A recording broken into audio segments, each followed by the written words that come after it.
प्रभाग क्रमांक 4 मध्ये राष्ट्रवादी काँग्रेस पार्टीच्या अधिकृत पुरस्कृत उमेदवारांच्या प्रचाराला सुरुवात. उच्च शिक्षित सर्वसामान्यांसाठी न्याय देणारे उमेदवार राष्ट्रवादी काँग्रेस पार्टीने दिल्याने विजय निश्चित. प्रभाग क्रमांक 4 मधील राष्ट्रवादी काँग्रेस पार्टीचे व पुरस्कृत अधिकृत उमेदवार ओबीसी अ सौ सिद्धिताई सचिन पिसे सर्वसाधारण महिला गटातून, ब सौ रेखाताई अविनाश भगत सर्वसाधारण गटातून, क श्री शिशिर शरद जाधव सर्वसाधारण गटातून, ड श्री शैलेश दादा सतीश देशपांडे त्यांचा निवडणुकीच्या प्रचाराचा शुभारंभ करण्यात आला. गणेश मंदिर, तुलसीदास, राम मंदिर, विठ्ठल मंदिर, दिंडी, वेस, त्याचबरोबर मिरजेचे ग्रामदैवत श्री अंबाबाई मंदिर येथे उमेदवाराने दर्शन घेऊन आशीर्वाद घेतला. यावेळी राष्ट्रवादी काँग्रेस पार्टीचे ज्येष्ठ नेते, माजी गटनेते, माजी महापौर किशोरदादा जामदार, शरददादा जाधव, अविनाश भगत, सचिन पिसे, अमित पिसे, राजन माळी, अनिकेत माने, प्रदीप कांबळे यांच्यासह प्रभागातील नागरिकांनी मोठ्या संख्येने उपस्थित होते. जनतेचा वारसा असलेल्या या सर्व नूतन उमेदवारांना प्रभागातून मोठा प्रतिसाद मिळत असून प्रभागाचा खुंटलेला विकास करण्यासाठी राष्ट्रवादी काँग्रेस पार्टीला मतदान करावे असे आवाहन माजी महापौर गटनेते किशोरदादा जामदार यांनी केले. पवार गटाचे प्रभाग क्रमांक 4 मधील या ठिकाणी आज आमच्या पॅनलच्या प्रचाराचा शुभारंभ आमच्या आमच्या पक्षाचे बरेच शहराचे नेते माननीय किशोरदादा जामदार यांच्या हस्ते संपन्न झालेला आहे. त्यानिमित्ताने या ठिकाणी आम्ही 4 उमेदवारांचा तुमच्यासमोर आलेलो आहोत. त्यांचा सर्वप्रथम मी परिचय करून देतो. प्रभाग क्रमांक 4 अ मधून सौ सिद्धिताई सचिन पिसे या उभे आहेत. प्रभाग क्रमांक 4 ब मधून सौ रेखाताई भगत या उभ्या आहेत.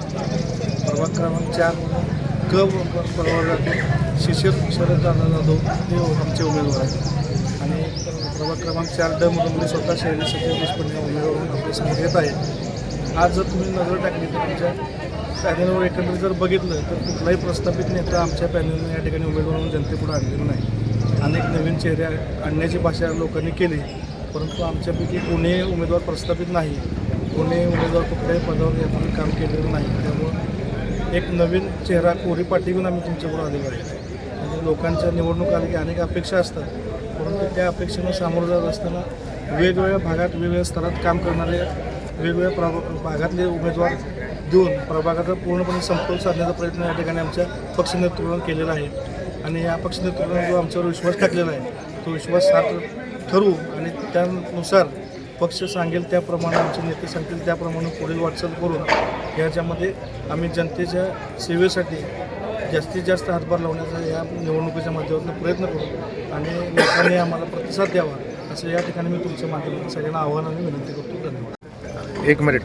सांगली मिरज कुपवाड महापालिकेची 25-26ची इलेक्शन लागलेली आहे.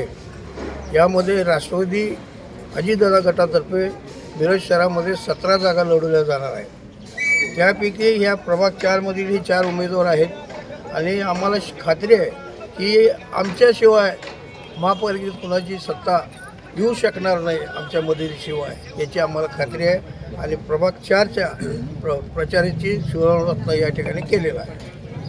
तरी प्रचाराला प्रतिसाद कशा पद्धतीने आहे राष्ट्रवादीला प्रत्येक प्रभागात? आत्ता चालू केलेलं, आता जाताना कळणार प्रचाराला काय. आज चालू केलेला आहे. इतरांसारखं सांगणार नाही 100% आम्हीच येणार आहे, 100% मतदान आम्हालाच आहे, अशा भ्रमात आम्ही राहणार नाही. तळागाळात जाऊन राष्ट्रवादी अजित गटाचे कार्यकर्ते काम करणार आहे. आणि इथं प्रभाग 4मध्ये एक सक्षम असं पॅनल दिलेलं आहे. त्यामुळे विजयाची खात्री 100% आहे. राष्ट्रवादीचे अजित पवार गटाचे आमदार उपस्थित नाही आहेत. आता ते आमदार आहेत, त्यांना का संपूर्ण सांगली मिरज कुपवाड शहर सांभाळायचं आहे. एकाच प्रभागात येण्याची त्यांना गरज नाही. त्यांची मोठी जबाबदारी आहे.